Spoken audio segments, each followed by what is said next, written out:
Pérez Singa, soy estudiante de Derecho de la Universidad Señor de Zipán. En esta charla, el tema del día de hoy que brindaré es la vulneración de los derechos laborales de los trabajadores del hogar. Bien. En esta vulneración de los derechos laborales de las trabajadoras y los trabajadores del hogar, es una problemática muy grande que aqueja no solo a la sociedad nacional, sino también internacional, pues siendo estos trabajos pocos valorados y apreciados por la sociedad. Estos datos lamentables se han obtenido respecto a la vulneración de los derechos laborales de este sector laboral, desde jornadas extremas que superan las 8 diarias o las 48 horas semanales, pues permitidas por ley mensual, sin respetar el derecho al descanso o entre semanas o los días feriados, también sin seguros, contra accidentes en el trabajo, domésticos, hasta despidos intempestivos sin causas objetivas.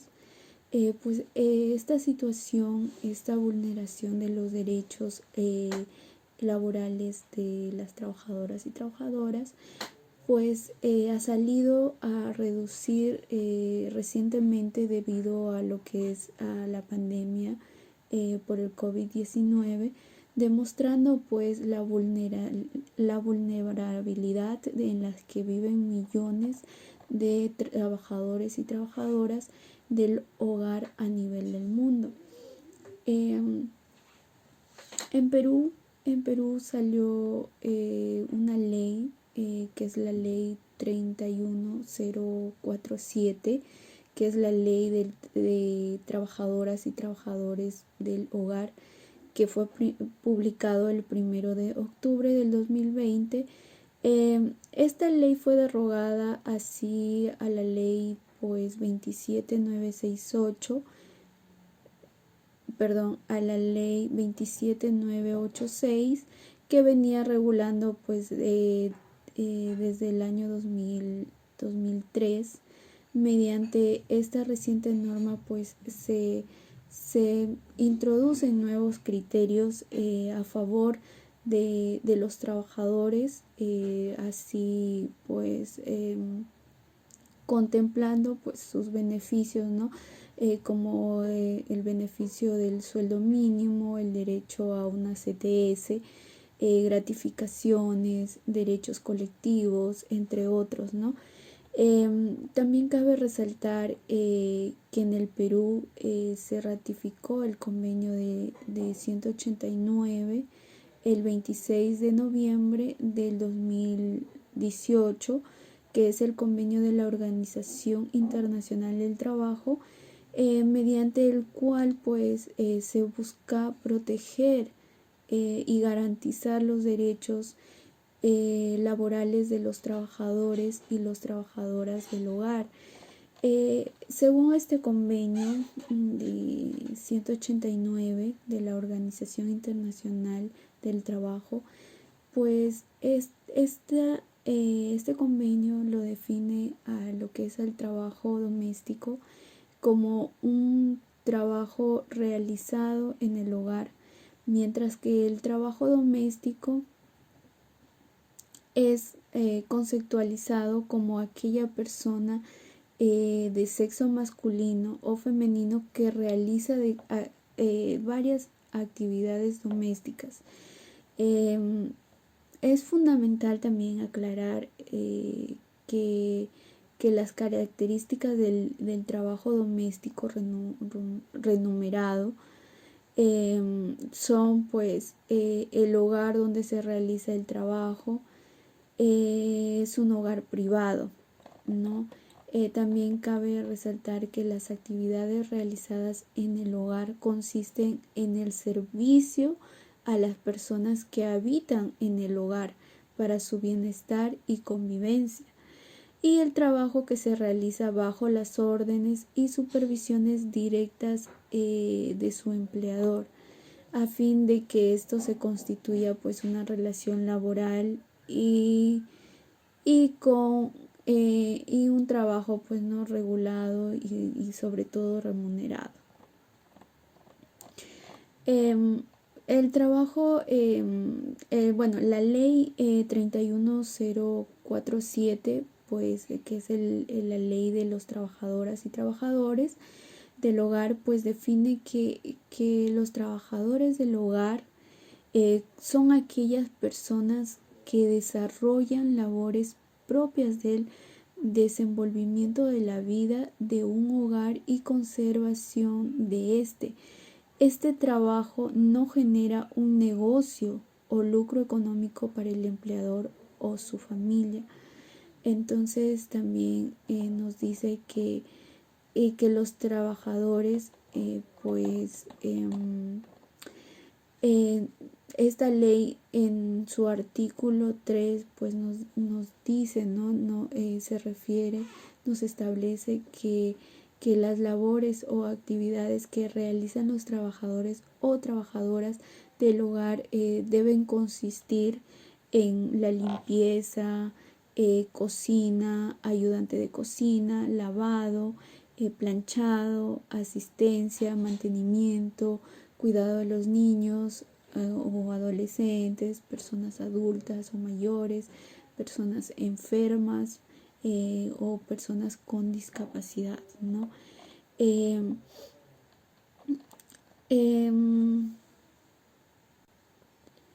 Bien, también cabe resaltar que estos trabajadores y trabajadoras también tienen que tener un contrato de trabajo doméstico.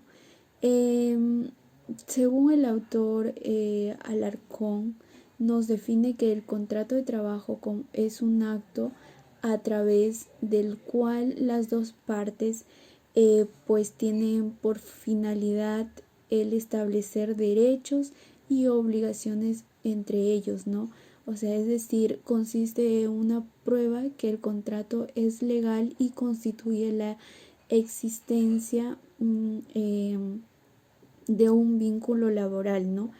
En la cual la ley de los trabajadores y trabajadoras del hogar, que es la que ya mencioné, la ley 31047, en donde establece que el contrato del trabajo doméstico es de plazo indeterminado, salvo que se muestre lo contrario. Asimismo, también señala que este se celebra por escrito y que en un plazo no mayor de 3 días hábiles el empleador pues debe registrarlo a través del aplicativo web del Ministerio del Trabajo y Promoción del Empleo, que es un ente donde apoya a los empleados, al trabajador. En el caso de que no exista un contrato de trabajo o que de haberlo no se haya registrado, en el aplicativo web se aplicará el principio de primicia de la realidad, lo que presume pues la existencia de una relación laboral aplicado en la realidad del Perú. Esto se debe tener en cuenta que en el trabajo doméstico impera la celebración de contrato en forma verbal, observándose gran porcentaje de informalidad de este sector laboral, ya que en su artículo 5 del normativo pues nos señala, nos prescribe cuáles son los puntos que debe obtener el contrato de trabajo doméstico en el caso de que sea escrito o en el caso de que sean escritos, pues nos dice que va el nombre y apellido, edad, sexo, estado civil, profesión o oficio, tanto del empleador como del trabajador. También va pues la especificación del trabajo doméstico contrato del lugar o lugar en el que se realizan las actividades laborales y los antecedentes referidos al periodo previo en total laboratorio con anterioridad a la celebración del contrato. También en ese dicho contrato se describen las condiciones en que se entregan los alimentos, uniformes o alojamientos cuando así corresponda. También en dicho contrato va lo que es la fecha de inicio del contrato y la manera de prestación del trabajo. También va el monto, el día y el medio de pago en que se realizará la remuneración, la jornada y horario de trabajo. También va el que se han acordado las partes como descanso semanal. También pues no se precisa las facilidades que brindará el empleador y también los beneficios, ¿no?, que se otorgarán como seguridad social, sanitarias, económicas y sociales, y se contemplará pues no el Ministerio de Trabajo y Promoción del Empleo aprobar, publicar y difundir un modelo de referencia del contrato de trabajo doméstico, el mismo que debe reunir con los como mínimo los puntos antes mencionados, ¿no?, que debe contratar con todos esos puntos según el artículo 5, ¿no?, de la normativa. También cabe señalar que el trabajo doméstico existen también cabe resaltar que existen pues dos modalidades de trabajo doméstico remunerado, que es el de cama adentro y cama afuera, ¿no? Pues el trabajo de cama adentro pues nos dice que comprende una de las modalidades del trabajo doméstico remunerado peruano. Se encuentra reconocida esta modalidad de trabajo en la ley, y consiste en que el trabajador doméstico pernoctará en el hogar de su empleador, que es el doméstico. Cuando sea escrito, debe contener la modalidad bajo la que se realiza el trabajo doméstico.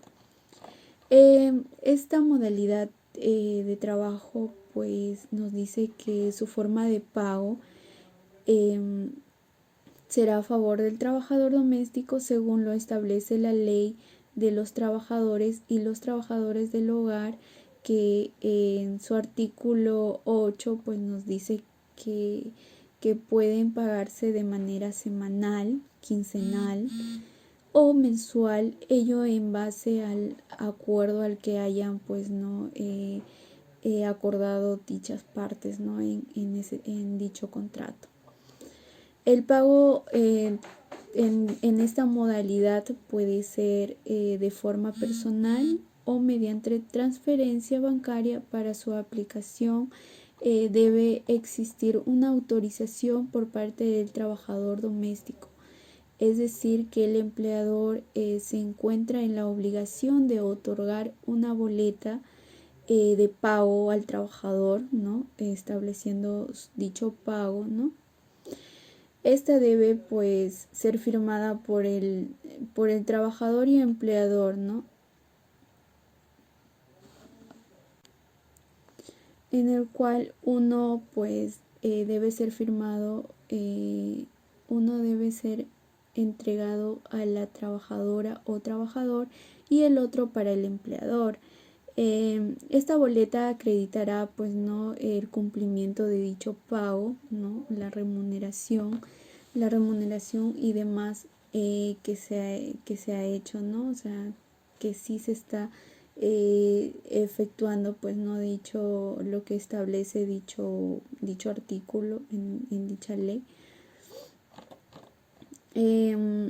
Bueno, si en caso ya pues no, o sea, es decir, de que ya se extinguió el vínculo laboral, pues este vínculo laboral se puede dar por dos formas: por renuncia de la trabajadora o el trabajador, y por despido según lo que prescribe la ley de las trabajadoras y los trabajadores. En su artículo 13 pues nos establece que en el caso del primero, pues no supuesto porque, o sea, si en caso es por renuncia del trabajador o trabajadora, este se encuentra en la facultad de renunciar al empleo. Para ello debe entregar a su empleador un preaviso de renuncia con 30 días calendario de anticipación, para que el empleador pueda pues exonerarlo de este plazo, ya sea por iniciativa propia o por solicitud del propio trabajador. Esta exoneración a la que se hace referencia también se configura en el caso de que, habiéndose solicitado pues la exoneración del plazo, el empleador dentro del tercer día de presentada no haya respondido. En lo referente al despido, aplicándose lo establecido en el artículo 22 del decreto legislativo 728, ley de productividad y competitividad laboral, esta pues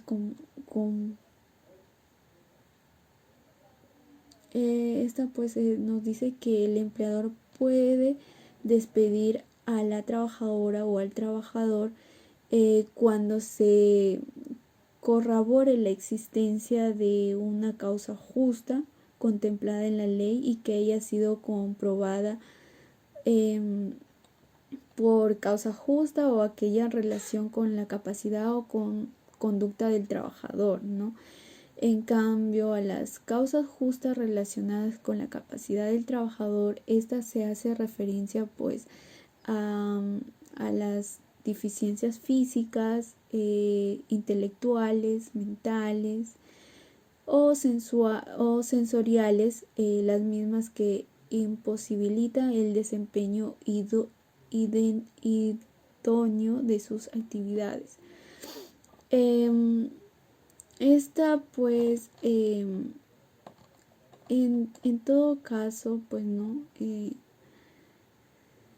esta ley pues no determina la relación laboral a fin de evitar enfermedades o accidentes, no, o sea, esas son sus causas justas para poder desvincular el vínculo laboral, o sea, se extingue lo que es el vínculo laboral del empleador y el trabajador. Cuando los beneficios de los trabajadores y trabajadoras, igual que todos los trabajadores del hogar, gozan de derechos del hogar y beneficios laborales, los mismos que deben ser reconocidos y protegidos por el empleador. Estas pues son pues no, como ya mencioné anteriormente, que es tener una buena remuneración, vacaciones, gratificaciones, compensación por tiempo de servicios, que es la CTS, también salud, ¿no? Seguro de salud, sistema de pensiones, y todos los beneficios que se le otorga a las trabajadoras y trabajadores del hogar. Cabe resaltar también que en Perú actualmente se está vulnerando los derechos de las trabajadoras y trabajadoras, donde pues no ganan una remuneración que les corresponde debido a ley, trabajan horas extras sin remuneración alguna. Entonces actualmente vivimos en una sociedad que realmente pues no se respeta mucho lo que es los beneficios y lo que establece la ley, ¿no? Actualmente en el Perú. Bueno, espero que les haya servido, ¿no?, esta poca información sobre la vulneración de los derechos de los trabajadores y trabajadoras del hogar. Bueno, muchas gracias. Gracias por su atención. Hasta pronto.